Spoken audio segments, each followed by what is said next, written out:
Bonheur, je ne t'ai reconnu qu'au bruit que tu fis en partant.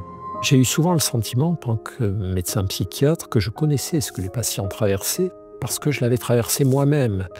Toutes les thérapies que j'ai proposées, mises au point pour mes patients, la méditation, la psychologie positive, j'ai testé ces outils sur moi. Et ça m'a permis d'aller mieux et d'être 2 fois plus convaincu que ça leur ferait du bien. La solution, c'est pas de te replier sur ton amertume, ton sentiment d'injustice. La solution, c'est de rester dans le lien avec la joie, les humains, et de te nourrir de leur vitalité qui va te faire du bien. Donc ça a été une grande expérience parce que j'ai survécu. Je m'appelle Christophe André, je suis médecin psychiatre. Ce qui m'a beaucoup intéressé, c'est la transmission, la pédagogie, puisque je pense qu'on soigne mieux lorsqu'on soigne des personnes à qui on a expliqué ce dont elles souffraient, ce qu'on leur propose, comment vont fonctionner les aides médicamenteuses ou psychologiques. Du coup, j'ai beaucoup écrit de livres qui tentent de rendre un service psychologique. J'ai eu souvent le sentiment, en tant que médecin psychiatre, que je connaissais ce que les patients traversaient parce que je l'avais traversé moi-même. Toutes les thérapies que j'ai proposées, mises au point pour mes patients, les thérapies comportementales, la méditation, la psychologie positive, j'ai testé ces outils sur moi.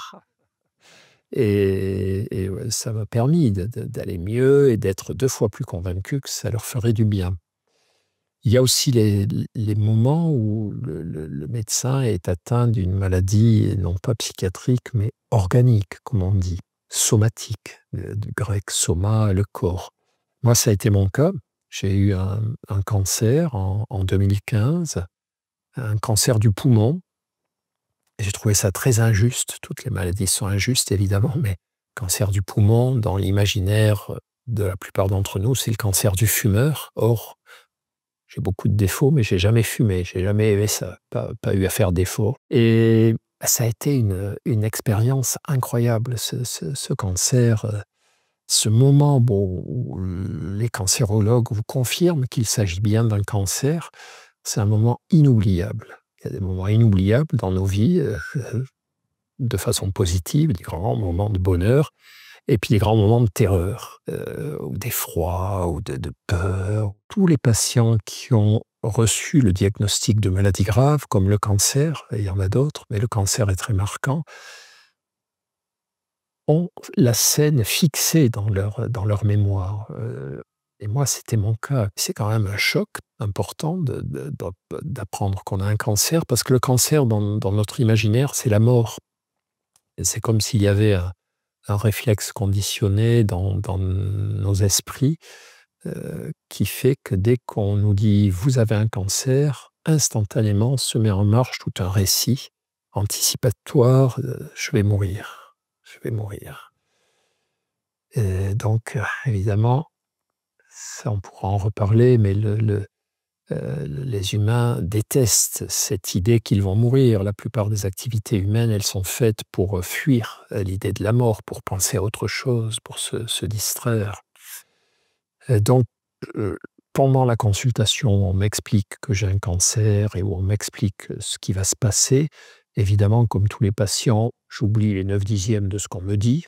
Et je sais que je vais oublier. Je connais des études sur le fait que quand on est très secoué par un diagnostic, on ne mémorise pas du tout les informations. Et d'ailleurs, les cancérologues le savent et savent qu'il faut programmer une autre consultation où on va réexpliquer, redire les mêmes choses pour que le patient peu à peu comprenne, intègre.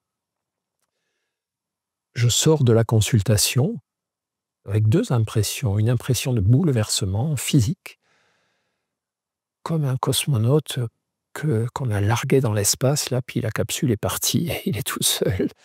Et puis l'autre impression, c'est d'avoir changé de monde, d'avoir quitté le monde des bien portants et d'être rentré dans le monde des malades, des morituri, ce terme latin des gladiateurs se présentant au public et à l'empereur « Ave César, morituri te salutant », ceux qui vont mourir te saluent.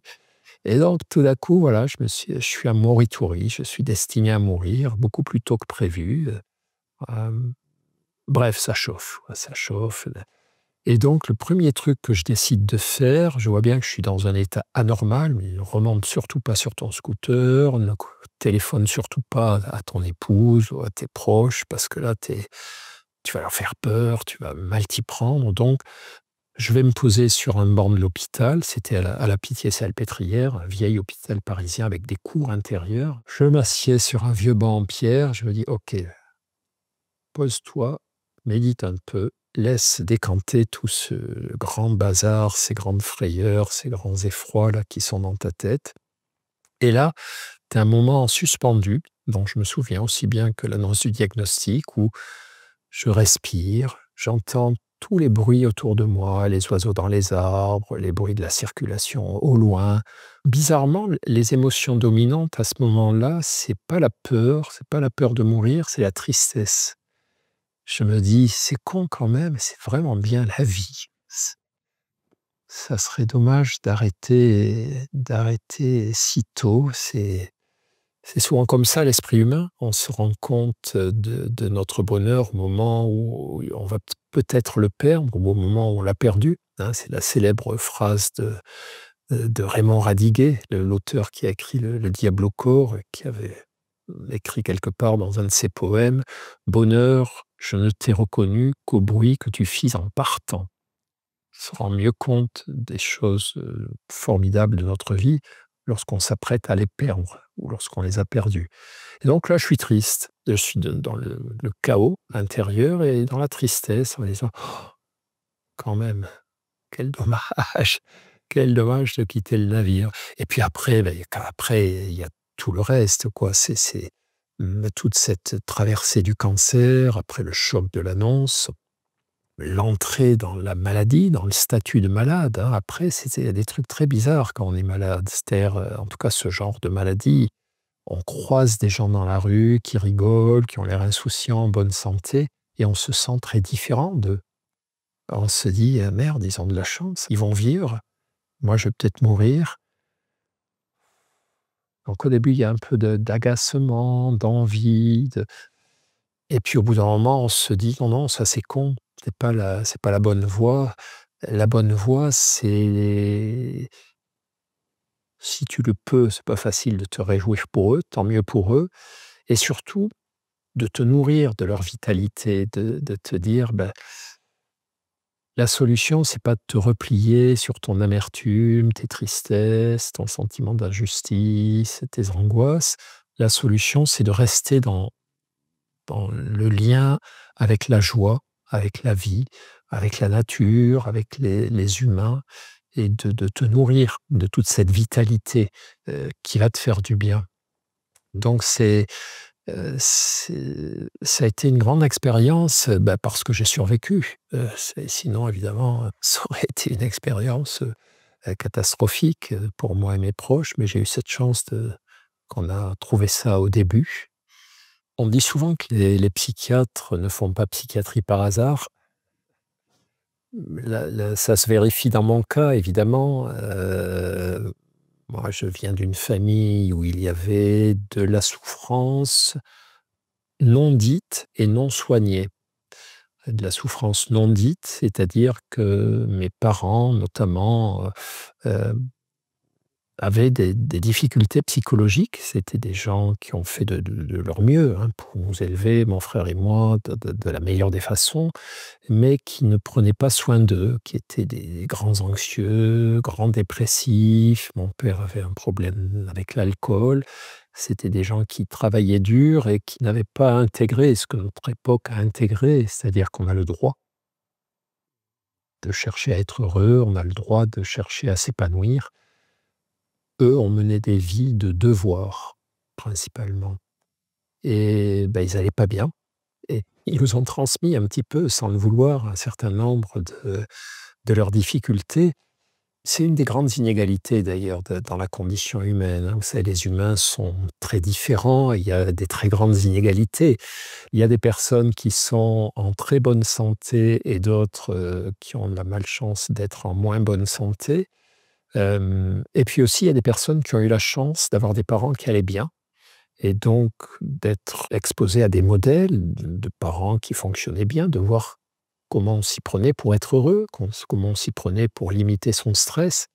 Et puis d'autres personnes, c'était mon cas, qui ont eu moins de chance et qui avaient des parents qui allaient mal. Donc ils voyaient des adultes, en souffrance, ne se permettant pas d'être heureux, se noyant dans leurs difficultés, affrontant vaillamment, hein, ces difficultés, mais heu, d'une manière, bon, inadéquate, on pourrait dire. Parfois, on est démuni, vis-à-vis des personnes qui sont en fin de vie ou qui ont des maladies graves. Hem Et dans ce cas,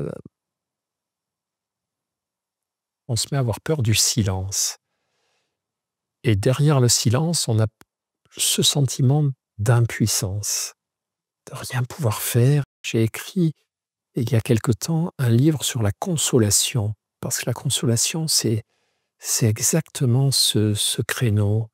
La définition de la consolation, c'est, heu, toutes les situations où on essaie de faire du bien à l'autre sans pouvoir régler son problème. On n'a pas de solution. Si vous avez un problème et que j'ai la solution, je n'ai pas besoin de vous consoler. Je lui dis: «Attends, arrête de te faire du souci, voilà la solution».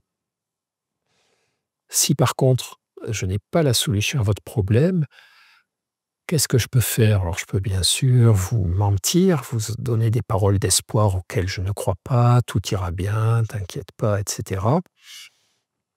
Et puis, je peux aussi, me dire: «Bah, tu as pas de solution, tu penses qu'il y en a pas d'ailleurs, hein, quand on est face à des personnes en fin de vie, mais tu peux apporter, de la consolation par ta présence. Tu es là. Tu es impuissant, mais tu es présent». Et ça, l'air de rien, c'est un truc énorme dont il ne faut pas avoir peur. Être, aux côtés de quelqu'un qu'on ne peut pas aider autrement que par sa présence, c'est un truc très, très fort. Et parfois la vie ne nous donne pas le choix. Moi, je me souviens quand j'ai accompagné mon père, donc en fin de vie, mon père, il avait une enfance difficile, c'était un orphelin qui avait commencé à travailler à 16 ans, enfin, qui avait bossé très fort toute sa vie, qui allait pas bien psychologiquement, mais qui essayait de tenir le coup et qui avait jamais parlé de ses émotions, de ses problèmes. C'est assez fréquent dans cette génération d'ailleurs, hein, c'est les gens bossaient dur et la bouclée.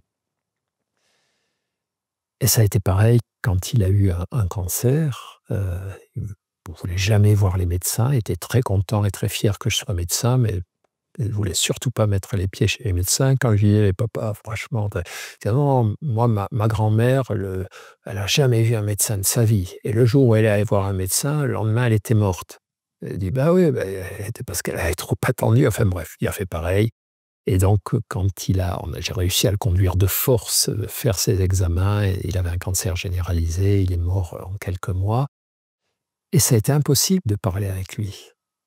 C'était impossible parce que d'abord on s'était jamais parlé en vrai. On s'aimait beaucoup, mais jamais on s'était dit, «Je t'aime», j'ai pas un seul souvenir d'avoir embrassé mon père ou que mon père m'ait embrassé. C'est très bizarre, hein, c'est vraiment donc quand il s'est approché de la mort, je tendais des petites perches, «Ça va, le moral, comment tu te sens?» Et non seulement il les saisissait pas, mais il parlait d'autre chose systématiquement et donc au bout d'un moment, j'ai compris que c'était son mode d'emploi, que ce qui lui faisait plaisir, c'était que je sois à ses côtés, que je lui raconte un petit peu, je lui donne des nouvelles, de ses petites filles, hein, de nos 3 filles, de mon boulot et que je me taise et qu'on se taise ensemble. Alors à la fin, c'était surréaliste parce qu'il pouvait plus trop parler, donc il avait des métastases cérébrales, donc il avait des hallucinations. Donc il était allongé, il voyait me dire: «Ah oui, là regarde, tu as le voisin là qui passe sa tondeuse, tu le vois?» Heu et c'est ça, enfin je sais pas si c'est ça qu'il fallait faire, il y avait que ça que nous pouvions faire ensemble et je crois que c'était quand même important pour lui. Donc la vie parfois, vous voyez, moi je suis psychiatre, je devrais savoir, rompre toutes ces barrières et cetera, mais la vie nous donne pas le choix parfois. Mais par contre, je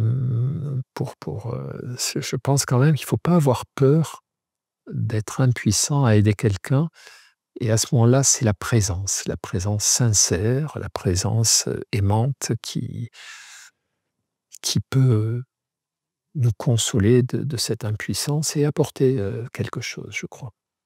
Le rapport à la mort, c'est un drôle de truc. Hem, on a des études qui montrent que le cerveau humain est allergique à l'idée de mort. On peut causer comme ça de la mort tranquillement, mais dès que, l'idée commence à se rapprocher, à nous concerner, c'est pratiquement intolérable, hein. C'est comme si on avait un équipement neurobiologique nous poussant à détourner les yeux, de l'idée d'abord de notre propre mort, puis de la mort des gens qu'on aime, mais globalement de la mort en général. Donc c'est ce qui explique qu'il y ait tant de proverbes, de citations, d'écrits, de réflexions consacrés à la mort, hein. Une des plus belles, c'est celle de La Rochefoucauld qui dit dans ses écrits, ses maximes: «Le soleil ni la mort ne se peuvent regarder en face». Pas possible de regarder la mort en face. En tout cas, c'est très dur, quoi, et ça peut faire mal, comme regarder le soleil en face. Pour autant, heu, quand on est médecin, bah, il faut avoir réglé un petit peu cette histoire de rapport à la mort. Si j'ai peur, moi, en tant que soignant, de la mort, de l'idée de mort, je vais être moins bon pour accompagner mes patients et puis en tant qu'humain, le ça me semble important de ne pas avoir, par rapport à la mort, une stratégie qui se limite à regarder ailleurs, à la refouler, à l'oublier tout le temps. Mais pour autant, c'est très, très dur pour nous et pour notre entourage. Moi, je me souviens d'une histoire. Un jour, j'étais allé faire un topo à une équipe de soins palliatifs et à la fin de mon topo, on discute avec l'équipe et cetera, et il y avait un prêtre qui vient me voir et qui me dit: «Ouais, c'était intéressant ce que vous avez dit, je vais vous raconter une histoire qui va vous intéresser».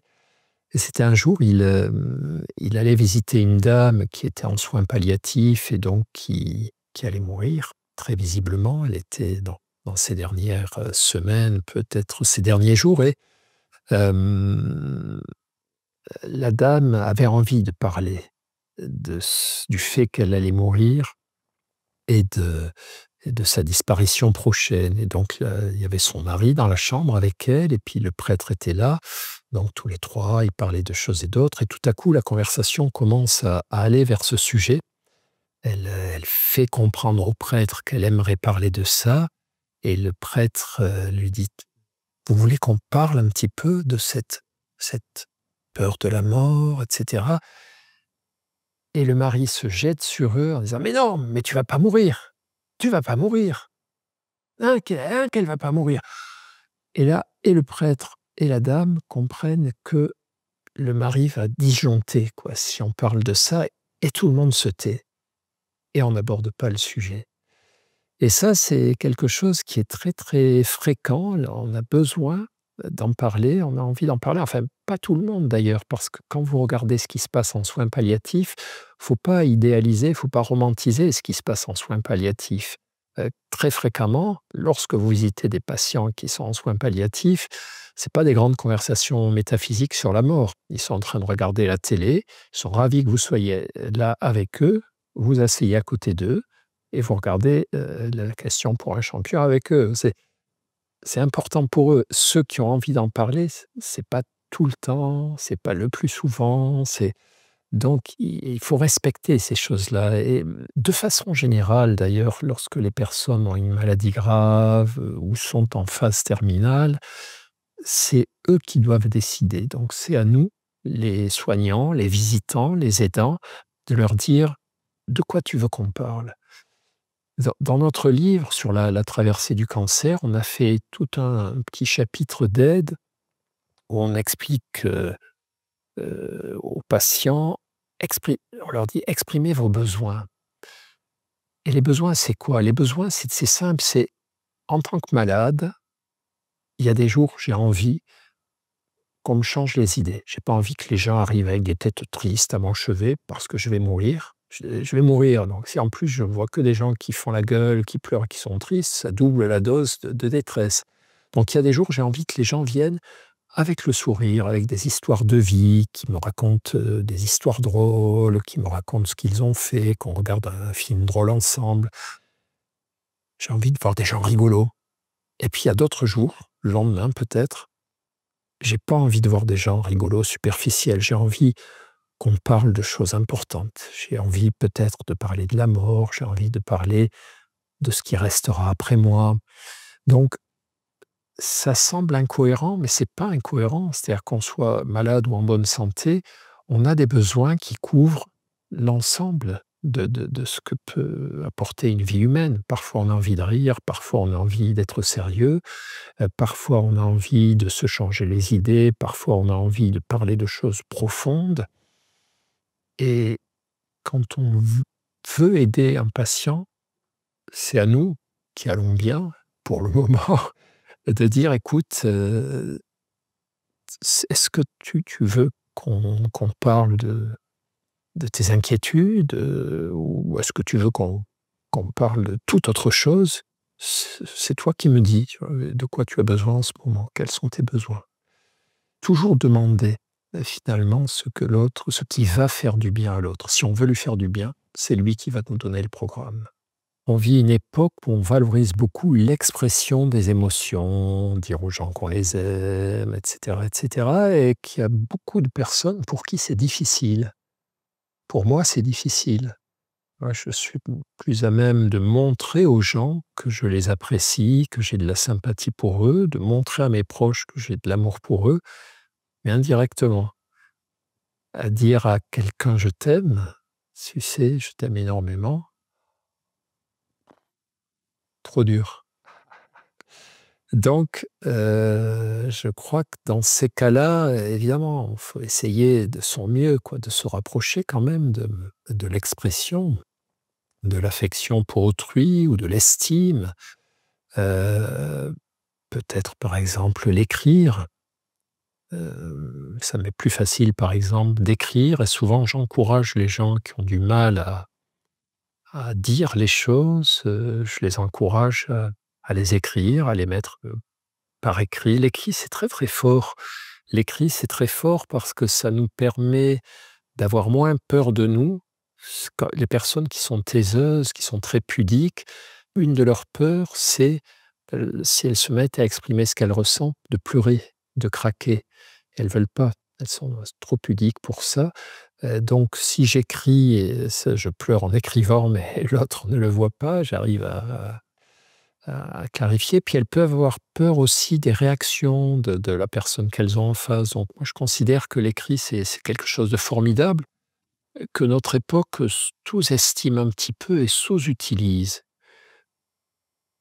Envoyer une lettre qui est une déclaration d'affection, d'estime, d'amour filial, conjugal, parental à quelqu'un, c'est un incroyable cadeau. C'est-à-dire, c'est un objet que la personne pourra garder, pourra relire, c'est un objet dans lequel on peut affiner un peu sa pensée, on peut prendre un peu de temps pour l'écrire, et c'est beaucoup plus fort qu'un coup de téléphone ou qu'un SMS, finalement, à mon avis. C'est une sorte de trace qui va rester.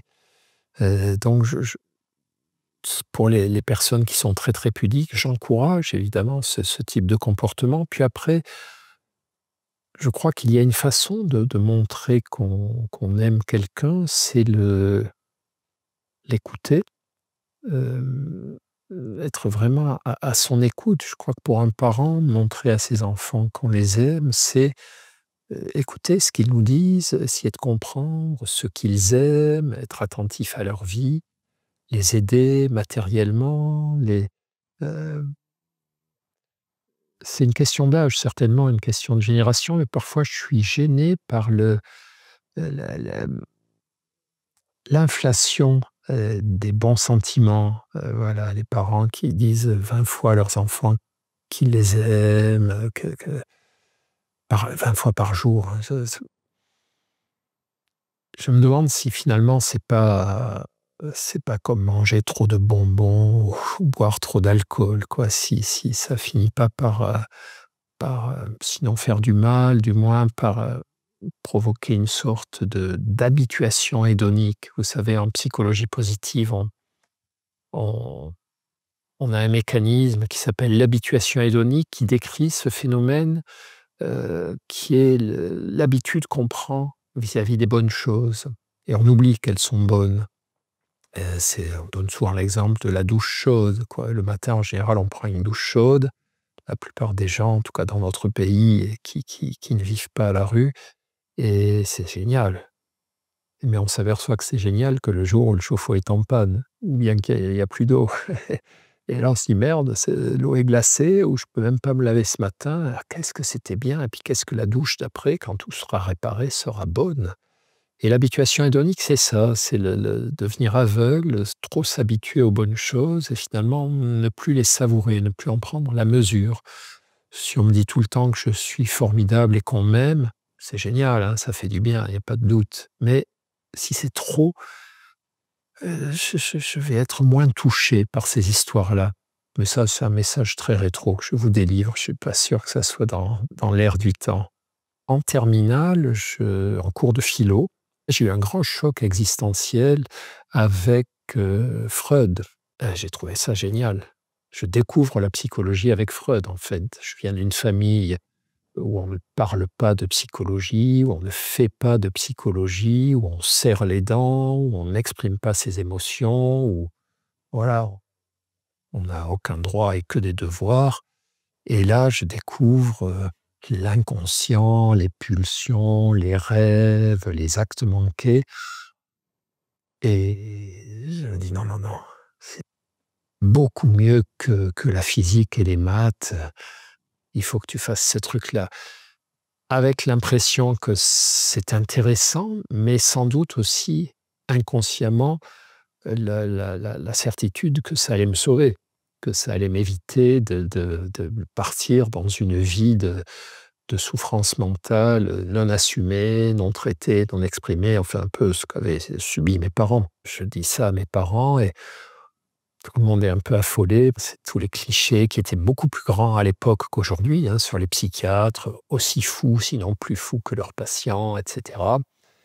Et à l'époque, d'ailleurs, je me souviens, sur les plaques des médecins dans la rue, on n'écrivait pas psychiatrie, on écrivait système nerveux pour que les patients qui allaient consulter n'aillent pas chez un psychiatre, le docteur des fous, mais un spécialiste des nerfs. C'était plus respectable. Enfin bref, donc je me lance dans ces études de médecine passionnantes pour devenir psychiatre. Je deviens psychiatre et pour faire bref, je suis assez déçu par les psychiatres que je rencontre puisque la mode à l'époque en psychiatrie, c'était la psychanalyse, pas seulement la psychanalyse freudienne qui m'avait séduit, mais la psychanalyse lacanienne, qui est une psychanalyse assez hermétique, qui est pas du tout convaincante à mes yeux.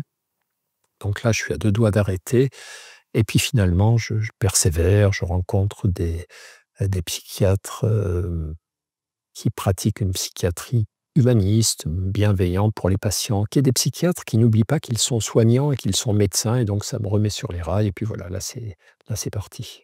Un de mes maîtres, enfin mon maître finalement en psychiatrie, c'est un homme qui s'appelait Lucien Millet, qui est décédé aujourd'hui et qui pratiquait une psychiatrie humaniste, c'est-à-dire une psychiatrie qui était proche des patients. Il n'avait pas peur d'appeler les patients par leur prénom. Il les voyait, hein, il y avait cette distance évidemment nécessaire, mais il les faisait collaborer aux soins, un petit peu ce qui est devenu mon modèle ensuite. Il leur expliquait ce qu'on allait faire. C'était,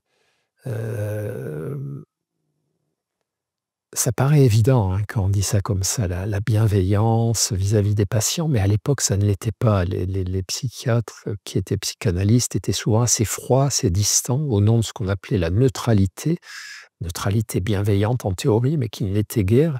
Et pour moi, ça a été très, très important, cette notion qu'au fond, Le patient, c'est quelqu'un comme moi, qui a eu moins de chance que moi, parce qu'il a eu plus d'ennuis, il a eu moins de chance, dans sa trajectoire existentielle, moins de chance génétique, mais c'est moi en souffrance et donc c'est important d'avoir une attitude qui soit fraternelle, pas fusionnelle, mais fraternelle, que les gens sentent qu'on les aime finalement, qu'on leur veut du bien et tout en gardant bien sûr de la distance. On n'est pas copains avec ses patients, on ne part pas en week-end avec eux, ni quoi, on ne les invite pas à dîner, mais il faut que les patients sentent qu'on a de l'affection pour eux, de la bienveillance et qu'on leur veut du bien.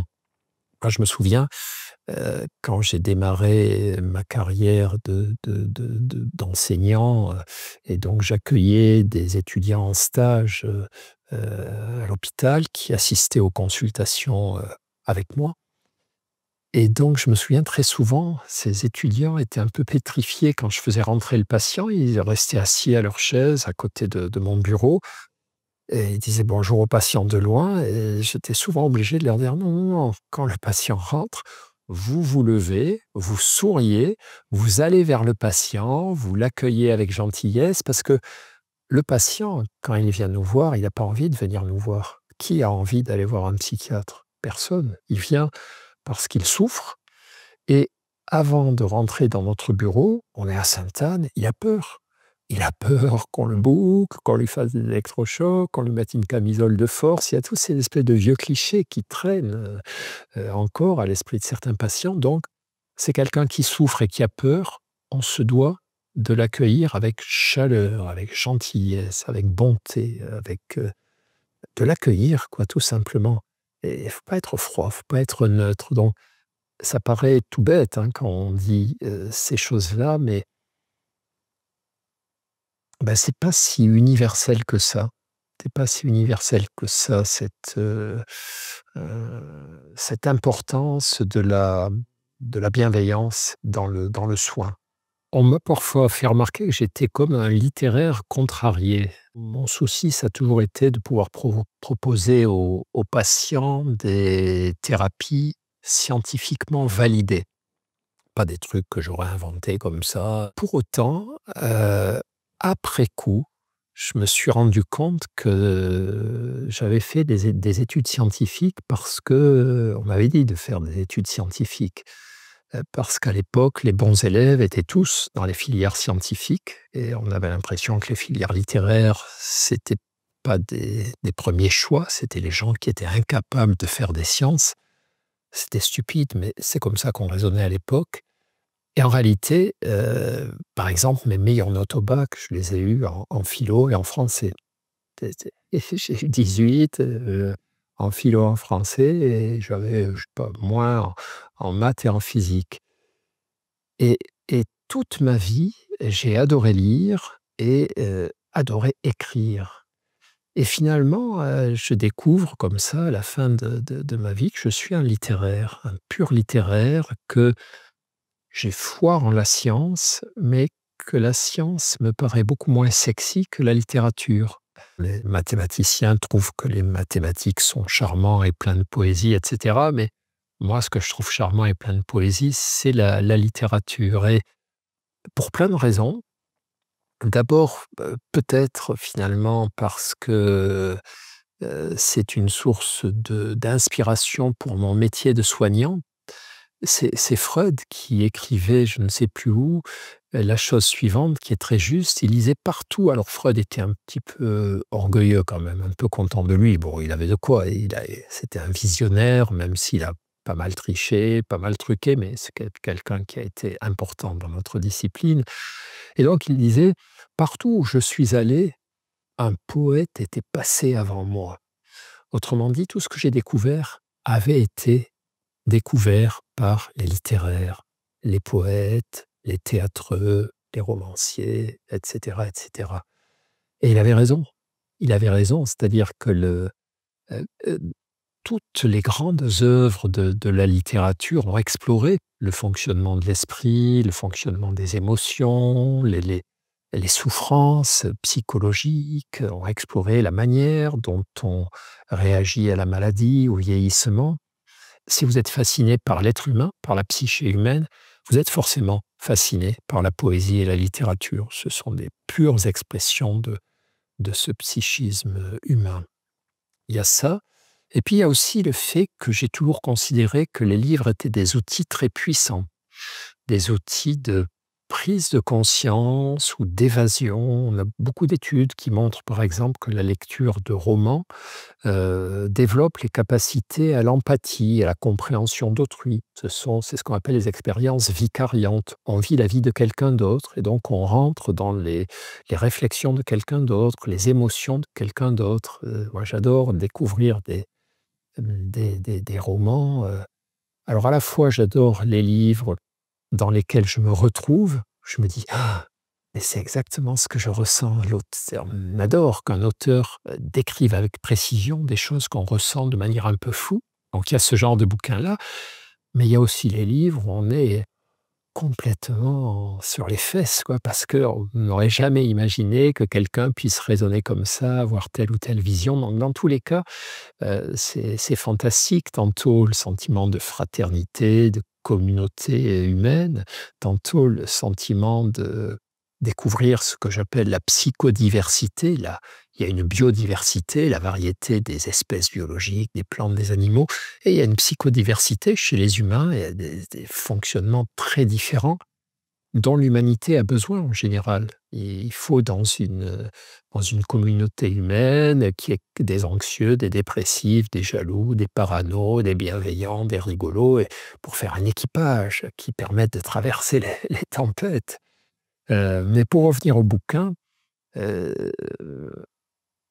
un grand choc, ça a été par exemple lorsque j'ai écrit mon premier livre, qui était un livre sur la phobie sociale, les timidités maladives, la peur du regard des autres, la peur de parler en public, voilà, la peur des contacts sociaux, qui à l'époque, je l'ai écrit avec un collègue et ami psychiatre, Patrick Légeron, et à l'époque où on a écrit ce livre, personne ne parlait de la phobie sociale. C'était quelque chose qui était, sinon inconnu, du moins très sous-évalué. Alors que c'est très fréquent et très destructeur. Ça entraîne beaucoup, beaucoup de cas de dépression, de toxicomanie, d'alcoolisme, etc. Et des vies gâchées surtout. Donc on écrit ce bouquin à partir de notre expérience des patients. On soignait beaucoup de ces patients. On était un des rares services à l'époque à soigner ces patients de façon carrée, méthodique, efficace. Et donc on écrit ce livre qui était, je crois, un bon livre. Et puis on retourne à nos affaires de soignants, et puis l'éditrice, c'est Odile Jacob, donc c'était aux éditions Odile Jacob, nous appelle au bout de quelques semaines en nous disant: «Votre livre est un grand succès, vous allez être invité dans telle et telle télé». Et là, tout à coup, je découvre qu'un livre peut avoir une portée, pas seulement la portée médiatique, mais une portée, de transformation, un impact de transformation auprès des lecteurs. Et là, on est invité à faire des dédicaces en librairie, on commence à recevoir des courriers. Je comprends que des personnes qui ont lu ce livre, tout à coup, se sont senties moins seules, ont compris ce qui leur arrivait, ont compris ce qu'il fallait faire. Et je ne dis pas qu'elles se sentent sauvées, mais tout à coup, elles se disent: «Mais il y a une solution à ces espèces de souffrances atroces que je ne voyais que comme des défaillances. Je pensais que j'étais inférieur, fallait pas que j'en parle, et cetera». Et là, c'est non, c'est un trouble, c'est une maladie. Il y a des mécanismes, il y a des explications, il y a des solutions. Et ça, c'est très émouvant quand vous recevez une lettre de lecteur qui vous dit: «Voilà, je ne vous connais pas, vous ne me connaissez pas, mais vous parlez de moi dans votre livre». Et ça me sauve, ça me fait un bien fou. Et peu à peu, j'ai compris que les livres, c'était quand même des outils magiques. En tout cas, lorsqu'ils touchaient, lorsqu'ils rencontraient le lecteur qui avait besoin d'eux, et qu'ils pouvaient offrir ce qu'on appelle un service psychologique rendu. Vous savez, à un moment, j'étais, en tant que médecin psychiatre, j'étais expert à l'agence du médicament.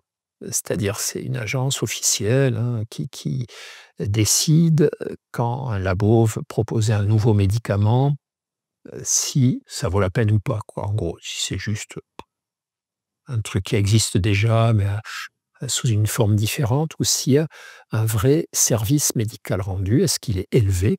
C'est une nouvelle molécule où il y a beaucoup moins d'effets secondaires, c'est beaucoup plus efficace? Ou est-ce que le service médical rendu est bas, quoi? Ça donne juste 2 petits boutons au lieu de 3, bon bref. Et je crois que pour les livres, il y a la même chose. Il y a le service psychologique rendu. Il y a des livres qui ont un très fort service psychologique rendu. C'est-à-dire qu'ils touchent le lecteur, ils lui montrent, une solution à ses difficultés ou une manière de voir le monde ou de voir sa personne. Et j'essaie, en tout cas quand j'écris mes livres, de penser à ce qu'ils vont pouvoir apporter aux lectrices et aux lecteurs. Et puis je lis moi aussi des livres qui m'ont énormément touché.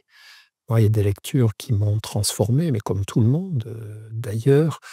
Des Parmi ces lectures majeures, pour moi, il y a par exemple les auteurs de l'Antiquité, les philosophes stoïciens, des auteurs comme Marc Aurèle ou Épictète. Alors Marc Aurèle, c'est un personnage incroyable, c'est un empereur romain du IIe siècle après Jésus-Christ, qui a passé sa vie à faire la guerre, au nord de l'Empire romain, là vers la Hongrie, l'Allemagne, etc., pour repousser ce qu'ils appelaient à l'époque les barbares.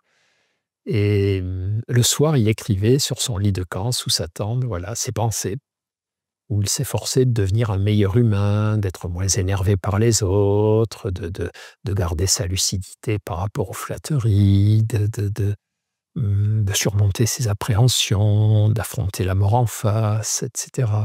Et c'est assez bouleversant de voir que ces écrits qui ont presque 2000 ans, 2 millénaires, sont exactement, d'actualité par rapport à des interrogations, de soucis d'amélioration de soi que nous pouvons avoir aujourd'hui. Donc c'est toujours une rencontre incroyable quand on tombe sur un livre comme ça où il y a à la fois la proximité avec l'auteur et puis la découverte de sa vision du monde. Il faut qu'elle soit pas trop loin de la nôtre, mais un peu différente aussi, et c'est comme rencontrer une personne au fond. À part que bon, le livre, il est toujours là, toujours c'est comme un ami, toujours prêt à nous donner des conseils, à nous écouter, et quand je suis par exemple dans mon bureau, entouré de tous mes livres, je me sens extrêmement bien, en sécurité, avec des tas d'amis prêts à me venir en aide.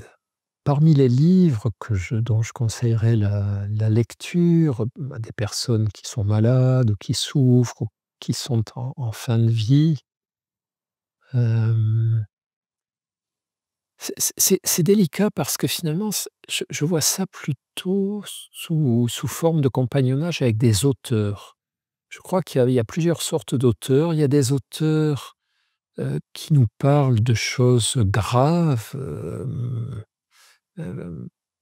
par exemple des auteurs comme Cioran, qui est un auteur très sombre, très négatif. Heu, Étonnamment, je trouve qu'il remonte le moral parce qu'il balaie tout un certain nombre d'illusions inutiles, un certain nombre de prétentions inutiles. Il nous fait descendre au fond, et une fois qu'on est au fond, hop, un petit coup de talon, sur le fond de la piscine et on remonte. En tout cas, il a cet effet sur moi et je crois sur un certain nombre de personnes.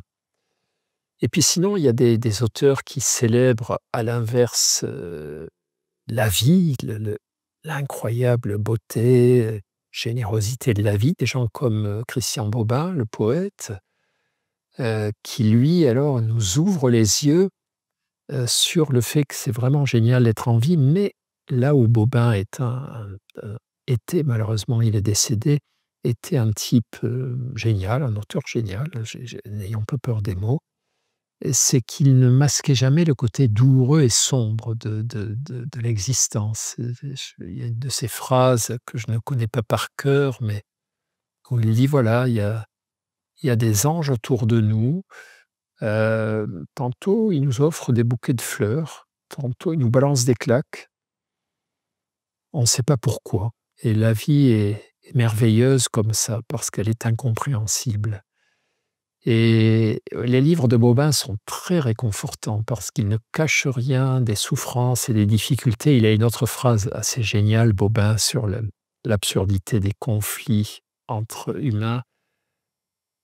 Il écrit à un moment: «Nous nous faisons beaucoup de mal les uns les autres et à la fin nous mourrons». Et j'adore ça. C'est-à-dire, voilà, regardez comme on est con. On se chamaille, on s'engueule et on meurt à la fin. Voilà, réfléchissons sur ça un petit peu. Et donc Bobin a ce talent particulier de ne rien cacher de ce qui est dur et difficile et douloureux et de nous ouvrir les yeux sur ce qui est merveilleux. Et son dernier livre, qui s'appelle Le Murmure, qu'il a écrit sur son lit d'hôpital alors qu'il mourait lui-même d'un cancer, euh, est incroyable. C'est incroyable. À la fois, il ne cache rien de ce qui va lui arriver, de ses détresses, etc. Et de ses émerveillements. Et c'est exactement ce qui me semble fort par la maladie grave, c'est que elle nous rapproche peut-être, hein, parfois on survit évidemment, elle nous rapproche peut-être de la mort et elle peut nous montrer à quel point la vie est incroyablement belle et savoureuse et à quel point c'est chaque jour qu'il faut la savourer. Et d'ailleurs, on a placé une phrase de Bobin en exergue de notre livre sur le cancer, qui est une très très jolie phrase. Il dit: «Je saute à pieds joints dans toutes les flaques de découragement qui sont devant moi et je les change en étincelles». Alors ça peut paraître facile, voilà, découragement, transformer, positiver. C'est pas ça, parce qu'il raconte aussi Bobin toutes ses détresses, toutes ses souffrances. Et puis, à un moment, il dit: «Non, merde, je vais pas ressasser, c'est déjà emmerdant d'avoir cette maladie, d'être dans cette chambre d'hôpital triste, de manger cette nourriture dans des trucs en plastique là, cette nourriture froide qui a goût à rien, de il faut que j'arrive à aspirer toutes les particules de joie, possibles qui flottent autour de moi». Et c'est là où il est extrêmement fort, extrêmement génial et extrêmement réconfortant. J'ai toujours été fasciné par les gens qui sont joyeux dès le réveil. Par exemple, c'est Montesquieu, qui écrit dans son journal ou ses mémoires, «Je me lève le matin, je suis toujours de bonne humeur, je suis impatient de profiter de la vie». Enfin, quel vénard, quoi! Et moi, là, en général, je me lève le matin, j'ai rarement, quoi, cette espèce d'allégresse. Je vois plutôt tout ce que j'ai à affronter, tout ce qui ne va pas, et cetera. J'ai l'impression que si je ne fais pas d'efforts, je vais très, très facilement glisser vers la tristesse, sinon la dépression. Donc, comme j'ai pas envie, je fais les efforts qu'il faut, dont je sais qu'il faut les faire, l'activité physique, le lien social, être bien conscient de tout ce qui va bien, tout en étant conscient aussi de ce qui va mal, toutes ces choses-là. Et c'est la grande question à la fois des inégalités. Comment ça se fait qu'il y ait des gens qui aient spontanément l'aptitude au bonheur sans effort, et comment ça se fait qui, sans effort, aient spontanément l'aptitude au malheur? Bon, je connais mieux effectivement le domaine, de l'aptitude au malheur, d'abord parce que c'était mon métier, hein, voilà. Moi, je n'ai jamais vu des gens venir me voir en me disant: «Je suis trop heureux, calmez-moi, non, j'ai trop d'énergie», et cetera. C'est plutôt des gens qui venaient chercher l'inverse, et puis c'est aussi mon cas.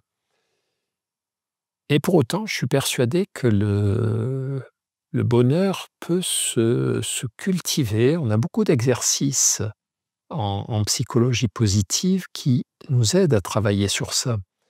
Le problème des exercices de psychologie positive, c'est qu'ils paraissent très naïfs, un peu bêta-sous, un peu nigo. Par exemple, quand on vous dit: «Essayez tous les soirs, en vous endormant, de repenser à 3 moments agréables de la journée». Ça fait un peu con-con, hein, voilà. En fait, c'est très malin et c'est très efficace. C'est très malin parce que, de quoi s'agit-il? Il ne s'agit pas de se dire: «J'ai eu une journée merveilleuse, j'ai eu une vie merveilleuse», positiver, heu, aveuglément, alors que ça n'a pas été une bonne journée, que la vie n'est pas forcément si belle que ça. C'est se dire: «Même si ma journée a été compliquée, il y a forcément eu 2-3 moments où les complications étaient suspendues. Il y a eu un moment où il y avait un beau ciel bleu, je l'ai regardé. Un moment où j'ai rencontré un ami qui m'a fait rire, qui est drôle quoi et qui m'a fait du bien. Et puis, ce soir, c'était bon ce que j'ai mangé, voilà. Et repenser à ces 3 moments en se disant: «La journée était pas terrible, mais ça, c'était des moments finalement où j'étais bien». J'y repense, j'essaie de les resavourer à nouveau dans mon corps, de me dire: «Voilà, quand tu penses à ce moment, même s'il n'a duré que quelques instants, comment tu te sens?» En faisant ça, peu à peu, je muscle ma capacité à ouvrir les yeux sur ce qui va bien dans ma vie et à le savourer. Et ça, c'est un enjeu fondamental. Les histoires de psychologie positive, hem, c'est quoi? C'est pas toujours positiver, toujours considérer que tout est positif, tout est formidable. C'est presque l'inverse. C'est se dire: «La vie, c'est dur. La vie, c'est un truc difficile. On naît, on souffre et on meurt». Voilà. On peut pas dire le contraire. Naissance, souffrance, mort. Pour moi et pour les autres et pour les gens que j'aime, et cetera. S'il y avait que ça, on se suiciderait tous rapidement. C'est ce que font les personnes déprimées. Quand vous souffrez de dépression, vous avez un symptôme qui s'appelle l'anédonie, qui vous empêche de prendre du plaisir, qui vous empêche de ressentir du bonheur. Les personnes déprimées, c'est affreux quand elles nous racontent ça. Elles nous disent: «Voilà, je vois mes enfants qui sont, les personnes que j'aime le plus au monde et ça me fait rien. Ils rigolent, ils sont heureux et ça me fait presque de la peine». Je me dis: «Les pauvres, ils sont dans un monde dur, qu'est-ce qu'ils vont devenir quand je serai plus là?» et cetera. Donc ce symptôme d'anédonie est, sans doute le marqueur le plus terrible, le plus difficile de la dépression parce qu'au fond, peu à peu, la vie des personnes déprimées ne se transforme en une suite d'adversités, de difficultés. Ils sont devenus aveugles à tout ce qui va bien. Et c'est là qu'on comprend que les moments de bonheur, même les petits moments de bonheur, de bien-être, de plaisir, de joie, c'est pas seulement des petits trucs sympas, des petites récompenses, des petites cerises sur le gâteau de la vie. C'est indispensable. Si on les a pas, on meurt psychologiquement parce que la vie est dure. La vie, c'est un truc difficile. Et donc, si on n'a pas régulièrement des moments de bonheur ou si on n'est pas capable régulièrement d'ouvrir les yeux sur eux, de les prendre, de s'en nourrir, on n'a plus la force d'affronter la vie.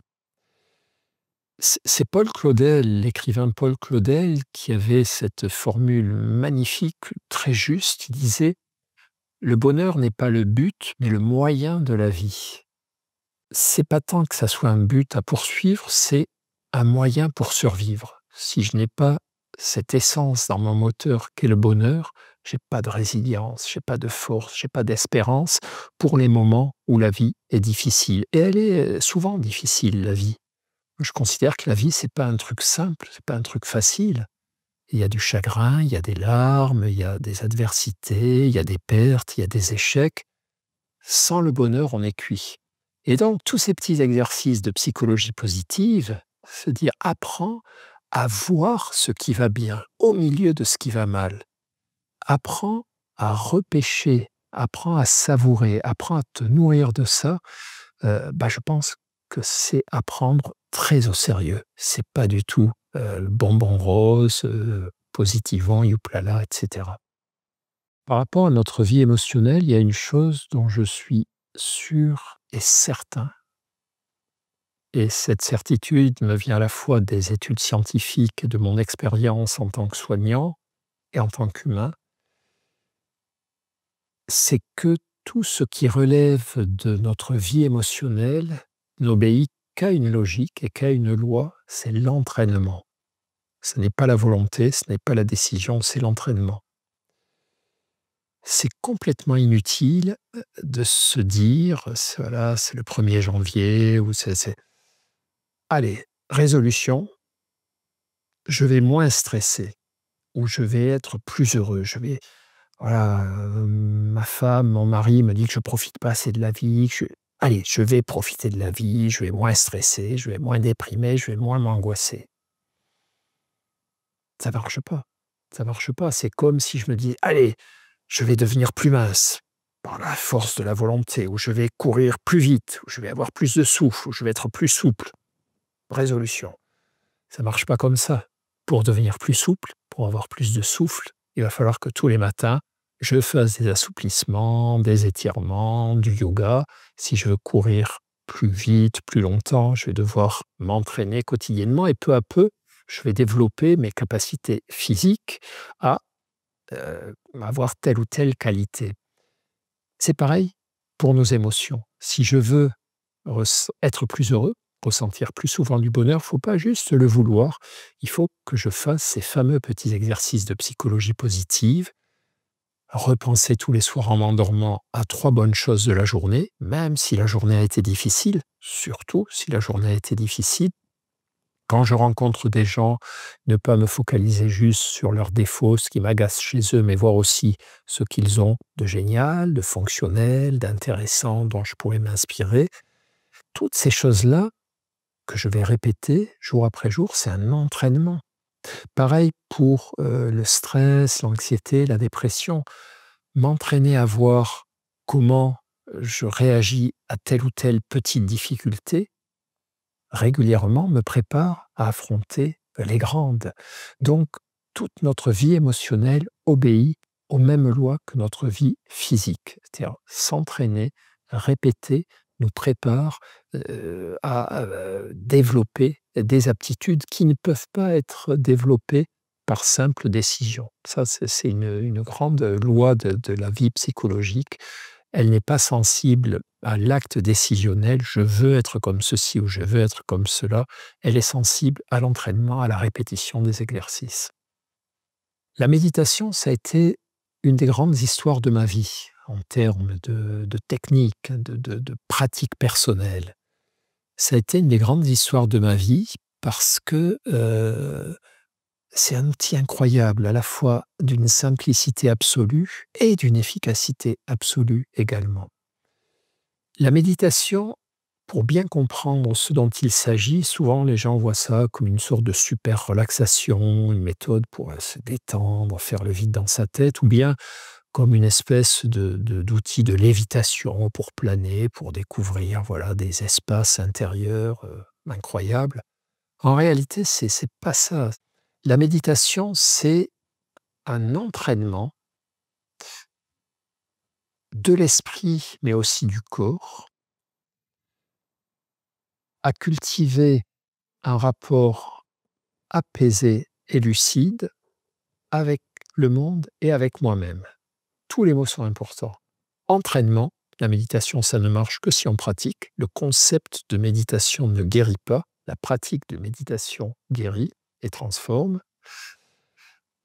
De l'esprit et du corps, c'est-à-dire méditer, c'est pas juste apprendre à mieux penser, à mieux réfléchir, à faire le vide, à contrôler ses pensées. Il y a plein de choses qui relèvent de tout ça, mais c'est aussi réhabiter son corps. C'est très important aujourd'hui, à une époque où on est pris par les écrans, on oublie son corps. Quand on est devant un écran, on oublie de respirer. On a montré qu'on faisait plein de petites pauses respiratoires, on oublie de cligner des yeux, on oublie sa posture.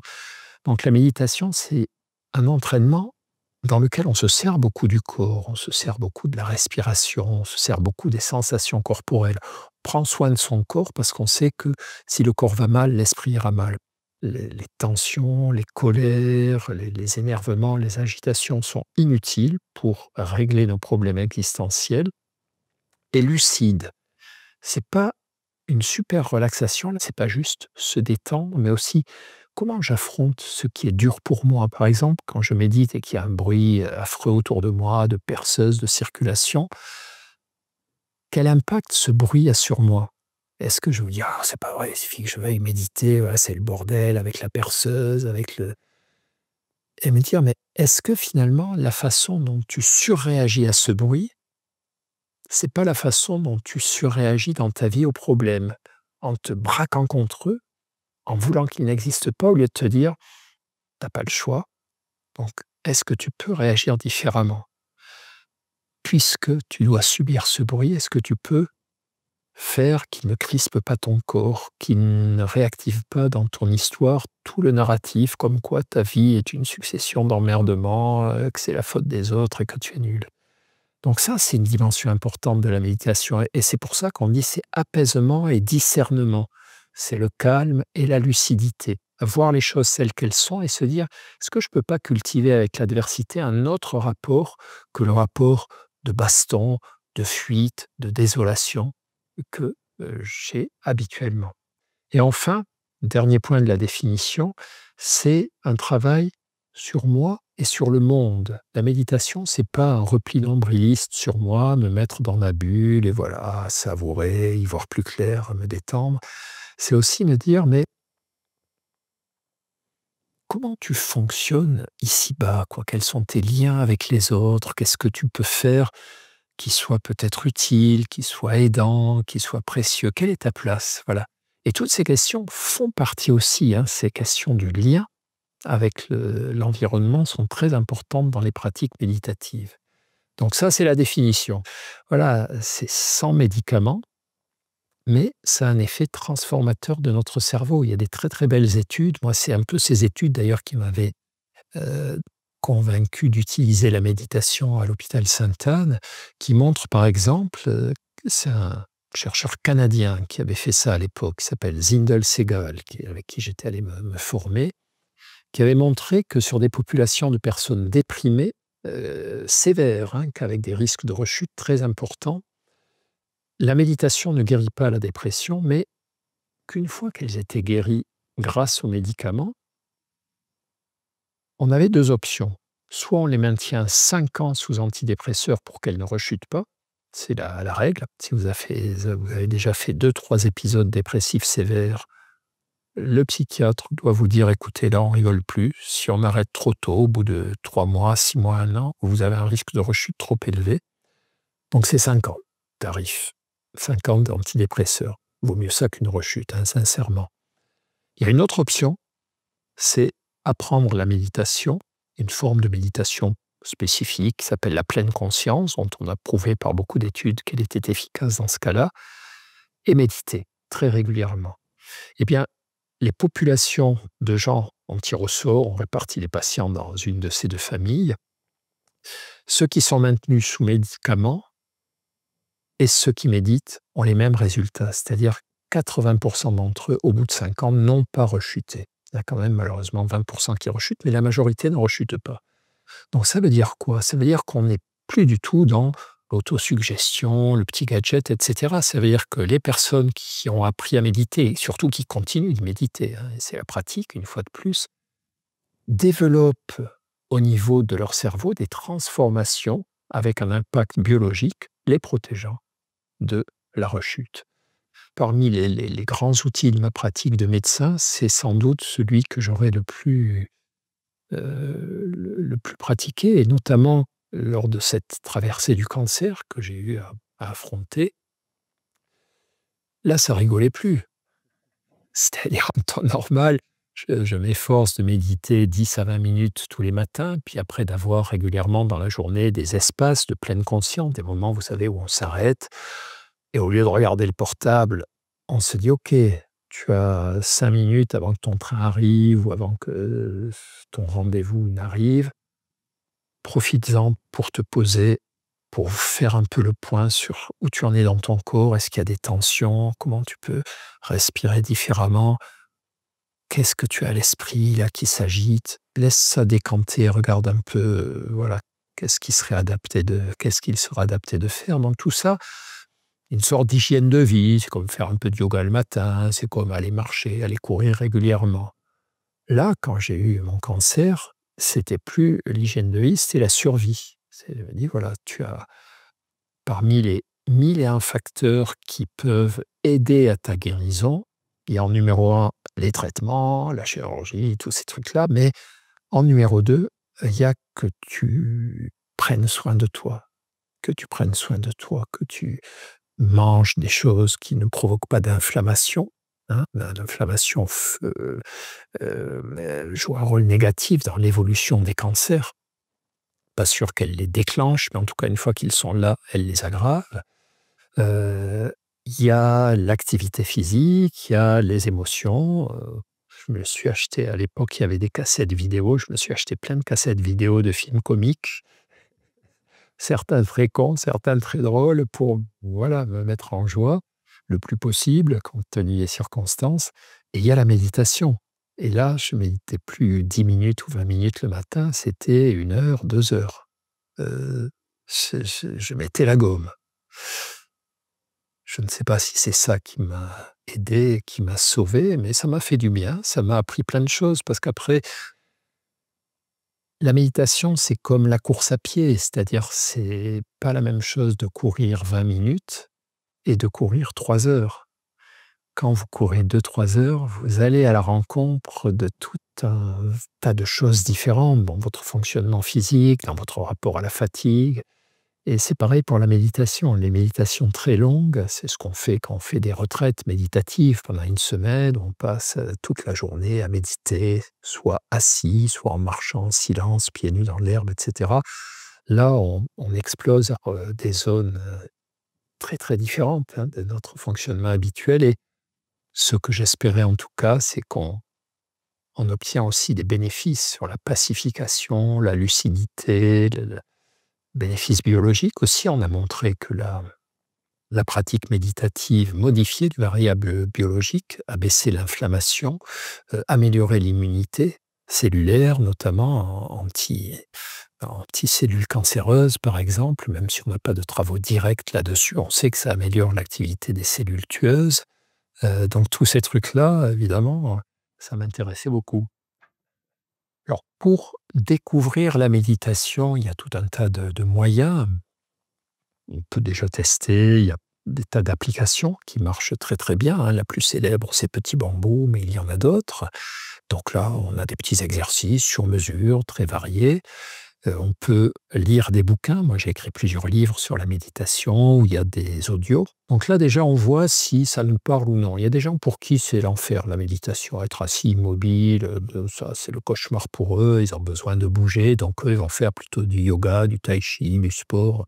Il n'y a pas que la méditation dans la vie. Mais on regarde si ça éveille un écho en nous et si on s'y retrouve un tout petit peu. Si c'est le cas, là, à ce moment-là, le plus simple, c'est de suivre des séminaires. Donc, il y a, par exemple, la méditation la plus répandue, la méditation de pleine conscience. Ça s'enseigne sur 2-3 mois, des cycles de 8 ou 10 semaines, 2 à 3 heures par semaine, avec des petits exercices qu'on vous donne à faire tous les jours. Voilà, ça, il y a des tas de bons enseignants de méditation un peu partout aujourd'hui. Après, on peut aussi commencer par bricoler soi-même, c'est-à-dire tout simplement profiter de tous les temps de pause et d'attente pour ne pas aller sur les réseaux sociaux, ne pas aller sur son portable, mais se connecter à soi-même. Par exemple, je ne sais pas, vous prenez le train, vous avez une place assise, vous asseyez à votre place et au lieu tout de suite d'ouvrir votre ordinateur, d'ouvrir votre livre, d'ouvrir votre portable, vous dire voilà, prends quelques minutes pour te poser bien droit, donc pied à plat, épaules ouvertes, dos droit, te relier à ton corps, relie-toi à ta respiration. Donc on ne contrôle pas la respiration, mais juste on suit la manière dont son corps respire, chaque inspiration, chaque expiration, mais c'est de prendre conscience de ses sensations corporelles, de regarder autour de soi pour de vrai, d'écouter, et puis de voir au bout d'un moment qu'on s'est un peu calé dans l'instant présent, comme ça, corporellement, sensoriellement, c'est-à-dire, voilà, qu'est-ce qui se passe là dans ta tête? Quelles sont les pensées qui tournicotent? Quelles sont les émotions que tu ressens? Et restez avec ça un moment. Quand vous faites ça, vous êtes déjà dans ce qu'on appelle la pleine conscience. C'est-à-dire, vous êtes déjà à un degré de lucidité sur la façon dont vous êtes en train de vivre ces instants, bien supérieur à celui dans lequel vous seriez si vous avez tout de suite allumé une série ou regardé vos dossiers professionnels. Je ne vous dis pas qu'il faut passer sa vie à être comme ça, en pleine conscience, mais qu'il faut le faire très, très régulièrement. Voilà. C'est la toute première étape. L'idée, c'est d'être vraiment, relié à soi-même, à ce qu'on est et prendre conscience à ce moment-là de ses besoins, de ses souffrances, de ses dysfonctionnements et ça, on ne le fait pas assez puisqu'on vit une époque où nous sommes submergés par des choses à faire, des actions, par les distractions, par les missions et on oublie finalement qu'on a un corps, qu'on a un esprit, qu'il faut s'en occuper un petit peu. On nous pose souvent la question des rapports ou des différences entre méditation et prière. C'est à la fois voisin et différent. Ce que la méditation et la prière ont de commun, c'est que ce sont des moments où on s'isole, on adopte une certaine position corporelle, hein, pour prier ou pour méditer, dans laquelle on s'installe et on se tourne à la fois vers l'intérieur de soi-même et puis, au-delà de soi, hein, que ça soit dans la prière ou la méditation. Après les différences, c'est que quand même, quoi, dans la prière, on s'adresse à quelqu'un, à Dieu, là où dans la méditation, on s'adresse à personne. On se contente d'être présent à l'instant. Dans la prière, on utilise des mots, on remercie, on demande, on se plaint, enfin, la méditation, peu à peu, on se passe des mots. Plus on avance dans les pratiques méditatives, plus on est dans une sorte d'immanence, d'intuition, de présence justement à l'indicible. Dans la prière, on attend des résultats. On prie parce qu'on en a besoin. On prie parce qu'on est très heureux, qu'on veut remercier Dieu. On prie parce qu'on est très inquiet, qu'on veut lui demander de l'aide. Heu, Quand on médite, en théorie, on médite sans attente, sans objectif. C'est justement là où la méditation est quelque chose de très intéressant, c'est que, bien sûr, il y a des exercices où on va chercher à cultiver certaines capacités, mais le démarrage de la méditation, c'est une des clés, un des leitmotifs, c'est de dire: «Quand vous vous installez pour méditer, ne poursuivez pas, ne vous crispez pas sur un objectif, ne cherchez pas à faire le vide, ne cherchez pas à vous calmer, ne cherchez pas à être heureux, cherchez juste à être présent à ce qui est là, ce qui va bien, ce qui va pas bien, à votre corps, à votre esprit, soyez présent au son». C'est d'abord un acte de présence. Donc tout ça, fait des différences tout de même entre méditation et prière, même si une fois de plus, ce sont des actes de spiritualité, d'approfondissement de sa vie intérieure et de son rapport au monde. Heu, le rapport à Dieu pour les croyants, le rapport au monde qui nous entoure et au monde que nous représentons, nous, en tant qu'êtres humains, pour les méditants.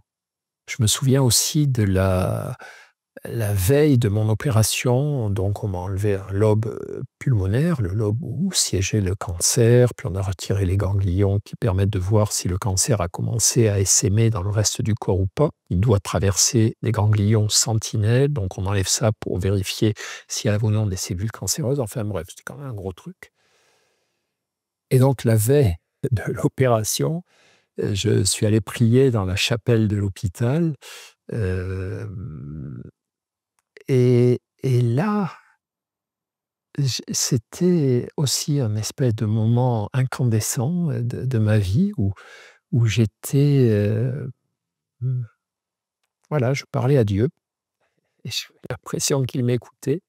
C'est ça la prière, hein, on parle à quelqu'un, qui ne nous répond jamais, mais qui est au bout du fil, comme téléphoner à quelqu'un qui écoute et qui parle pas.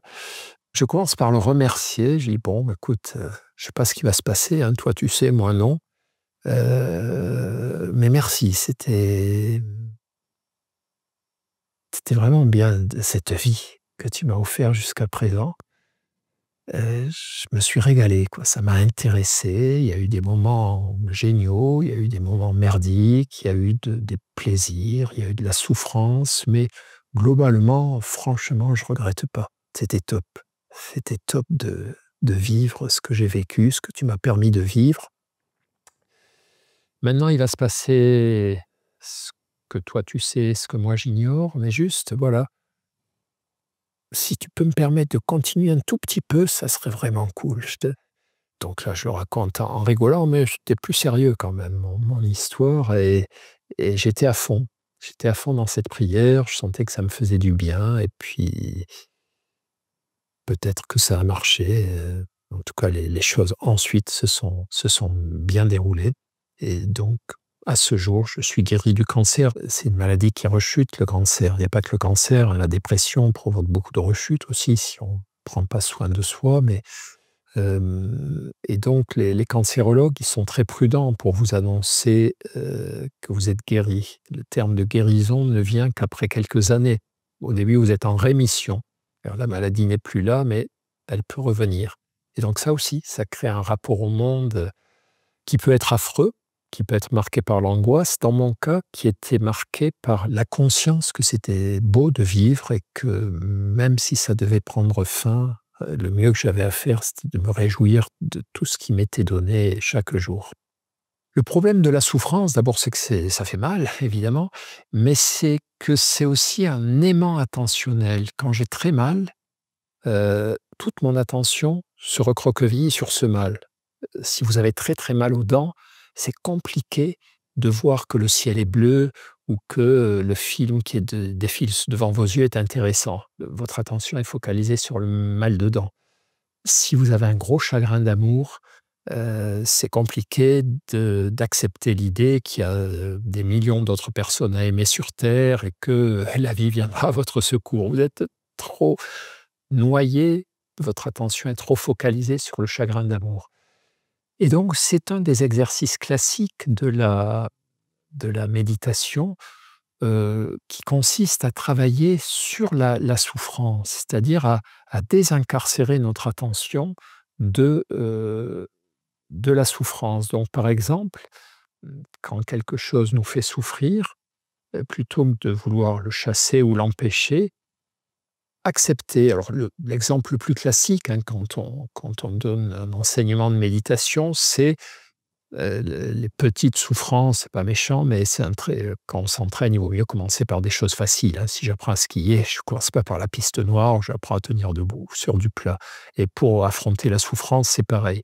Et donc les petites souffrances à affronter dans la méditation, c'est souvent les douleurs de posture. Quand vous êtes assis dans une position, alors surtout si vous êtes en lotus ou sur un petit banc de méditation, et même en position assise, au bout d'un moment, il y a des petits inconforts qui apparaissent. Donc là, ce qu'on enseigne à nos élèves, c'est de leur dire, voilà, là, vous avez 2 options. Soit vous bougez ou changez de position. C'est l'option habituelle, elle est logique, elle est efficace, il n'y a pas de problème avec ça, mais ça, vous savez déjà faire. Donc, on va essayer de ne pas utiliser cette option-là. Il y a une autre option, c'est pas de faire cesser la souffrance en changeant de position, c'est de voir si vous pouvez vous adapter à cette souffrance en ayant un rapport différent à elle. Donc quand vous commencez à sentir une petite douleur, une petite tension, une petite crampe, commencez par voir si vous pouvez continuer avec ça. Et ça, c'est quoi? C'est au moment où toute votre attention se concentre sur la crampe, vous dites: «Ah, je sens que j'ai mal, j'arriverai pas à finir l'exercice, il va falloir que je bouge» et cetera. Essayez de voir si vous pouvez pas, à côté de ce que vous ressentez à propos de cette crampe, aussi vous centrez également sur votre respiration. Respirez tout en ayant la crampe. Essayez de vous connecter aux autres sensations de votre corps, toutes les autres parties de votre corps qui ne souffrent pas. Écoutez les sons autour de vous, c'est-à-dire permettez à la souffrance d'être là, mais qu'elle ne soit pas seule à votre esprit, qu'elle ne prenne pas toute la place à votre esprit, mais qu'il y ait aussi la conscience de votre souffle, la conscience des sons, la conscience des parties du corps qui ne souffrent pas. Restez un moment comme ça et voyez ce qui se passe. Et là, assez souvent, et là évidemment on marque des points en tant qu'enseignant de méditation, les élèves disent: «Mais la crampe a disparu. J'ai pas eu besoin de bouger, la crampe a disparu». Parce qu'en fait, alors je ne vous dis pas que ça marche pour tous les problèmes existentiels, mais l'idée de ce genre d'exercice, c'est de montrer que la douleur, c'est pas la souffrance. La douleur, c'est la dimension concrète, heu, réelle. C'est-à-dire si j'ai mal aux dents, la douleur dentaire est due à l'irritation du nerf dentaire, il y a une inflammation et ça, je ne me l'invente pas. Si j'ai un chagrin d'amour, c'est parce que mon ou ma partenaire m'a quitté, je ne l'invente pas. Mais par contre, à partir de cette douleur, chacun va ressentir une souffrance plus ou moins grande. Il y a des gens, tout le monde va souffrir, mais il y en a pour qui la souffrance va être énorme, envahissante, gigantesque, et d'autres pour qui elle va être tolérée, modérée, acceptable. On a un très bon exemple de ça, c'est les acouphènes, les sifflements d'oreilles. Un sifflement d'oreille égal, on a des gens que ça rend fou. La douleur du sifflement d'oreille, de l'acouphène, provoque une souffrance immense. Et chez d'autres, la même douleur, ou équivalente, provoque une souffrance réelle mais modérée. Et donc, c'est ça que nous apprend la méditation. Ça ne nous permet pas de supprimer toutes les sources de douleur dans nos vies, mais ça nous permet parfois de faire que l'impact de ces douleurs, de ces adversités, de ces sources de souffrance, que la souffrance qu'elle déclenche soit peut-être moins asservissant ou moins envahissant. Donc méditer ne m'empêchera pas d'avoir des ennuis, mais m'aidera peut-être à ce que ces ennuis ne me détruisent pas, ne me renversent pas, ne prennent pas toute la place dans ma vie. Mais tout ça, une fois de plus, nécessite un entraînement et on commence d'abord par travailler sur des douleurs pas trop compliquées pour pouvoir espérer affronter des douleurs plus importantes ensuite. Moi, je me souviens par rapport à ça, dans tout mon parcours d'obstacles liés au cancer, à un moment donné, on me fait une bronchoscopie. La bronchoscopie, c'est un truc assez pénible. On vous fait rentrer un tuyau dans les poumons, dans la trachée, puis on descend dans les poumons pour regarder, faire des prélèvements et tout. Et c'est pas sympa du tout. Vous avez un gros tuyau qui descend dans votre gorge et puis vous sentez que ça passe dans vos voies respiratoires et vous avez vraiment le sentiment que vous allez vous étouffer. Et donc, là aussi, s'il y a une douleur, en tout cas un inconfort, un problème réel. Et quand j'ai eu cette bronchoscopie, j'ai médité comme un fou. J'ai essayé de me dire, OK, il y a cet énorme tuyau dans ta gorge, là, tu as le sentiment que tu vas t'étouffer, mais respire quand même le peu que tu peux, concentre-toi sur le peu d'air qui passe, écoute bien les autres sensations corporelles, regarde le plafond, c'est-à-dire ouvre ton attention, ne fais pas que te focaliser sur ce tuyau qui va t'étouffer, qui va te faire mourir, accepte qu'il soit là, mais prends conscience aussi de tout ce qu'il y a autour de cette sensation. Et du coup, ça rend les choses beaucoup plus supportables. Beaucoup plus supportables. Et je sais qu'il y a parfois des patients pour qui c'est trop dur, on est obligé de leur donner des tranquillisants avant les bronchoscopies. Il y a un moment où la souffrance est tellement grande, si on n'arrive pas à la réguler, et parfois d'ailleurs, faut pas s'attaquer à la souffrance par des voies psychologiques, hein. Il faut prendre des médicaments, tout simplement. Il y a des douleurs insupportables qui ne peuvent être apaisées que par la prise de médicaments. Donc, je ne suis pas en train de vous dire que la méditation résout tout. Elle aide. Mais quand la souffrance est trop grande, c'est vrai que c'est la philosophe Simone Weil parlait de ce degré de souffrance qui nous fait quitter le monde, qui nous fait perdre le monde, qui nous fait perdre le lien au monde. Et effectivement, ça peut être une épreuve, pratiquement insurmontable pour certaines personnes. Donc c'est là qu'on va avoir besoin des médicaments. Mais ce qu'on peut dire aussi sur l'intensité des souffrances, c'est que finalement, moi, il y a des souffrances physiques qui sont insupportables. Dans ce cas-là, il faut donner de la morphine, hein, quand on est en fin de vie, qu'il y a certaines lésions cancéreuses, envahissantes, il n'y a pas d'autre solution. Mais une autre des souffrances spectaculaires que j'ai eu à rencontrer en tant que médecin, c'est la souffrance morale, la souffrance des dépressions graves. Parce que c'est là qu'on voit très nettement que finalement, quand les souffrances deviennent importantes, ce ne sont pas seulement les souffrances du présent, c'est aussi les souffrances du futur et les souffrances du passé. Ça, c'est très net dans la dépression. Quand je souffre énormément, il y a la souffrance de l'instant qui est vraiment éprouvante, mais il y a aussi l'idée que ça ne s'arrêtera jamais, Quand on est dans le malheur, dans la souffrance, dans la grande adversité, il y a la double dose. Il y a c'est dur en ce moment, et je me dis: «Mais si j'étais sûr que demain tout s'arrête et tout va mieux, je supporterais plus facilement». Mais la souffrance énorme me pousse à penser que ça ne s'arrêtera jamais, à perdre l'espoir de toute forme d'amélioration. Ça, c'est typique notamment de la dépression, mais de toutes les souffrances majeures. Et on a aussi dans la dépression la souffrance du passé, c'est-à-dire je souffre beaucoup aujourd'hui, j'ai une douleur morale épouvantable et le passé ne m'est d'aucun réconfort. Je ne peux pas me dire: «Oui, mais tu sais que le bonheur existe, tu étais heureux dans ton passé, donc ça va peut-être revenir». Au-delà d'un certain seuil, la souffrance me rend aveugle à tout ce qu'il y avait de doux et de bon et d'heureux dans mon passé, et je ne vois plus le passé que comme une succession d'horreurs. C'est très typique quand les patients déprimés vous racontent leur vie, ils ne peuvent plus vous raconter que les choses moches, les choses tristes, les choses dures. Leur cerveau ne voit plus tout le reste qui a existé pourtant. Et l'entourage ne comprend pas, dit: «Mais regarde, au présent, tu as un conjoint qui t'aime, tu as un boulot qui t'attend, là tu es en arrêt de travail, mais tes collègues tu vis en démocratie, tu as une maison, tu as remboursé ton crédit, tu peux payer». Enfin, mais ça, les gens ne le voient pas, et quand vous essayez de leur dire: «Mais regarde, toutes les choses que tu as faites de beau dans ta vie, toutes les choses que tu as réussies», ils ne voient plus non plus. Ils ne voient que les choses qui ont mal marché, et ce qui a bien marché, ils disent: «C'était des illusions, c'était des leurres, ça va pas durer, j'y étais pour rien». Donc c'est la souffrance a tendance à s'étaler dans le temps, la grande souffrance, à ne pas rester cantonnée au présent, mais à contaminer le futur qui est bouché et le passé qui est dérisoire. Et là, il faut faire quelque chose. Le cœur du message, au fond, que j'aurais à cœur de transmettre en tant que médecin, mais aussi en tant qu'humain, c'est, prenez soin de vous parce que personne s'en occupera à votre place. C'est-à-dire l'idée que la santé, c'est quelque chose de fragile, de compliqué, qui nécessite, une maintenance, un entretien.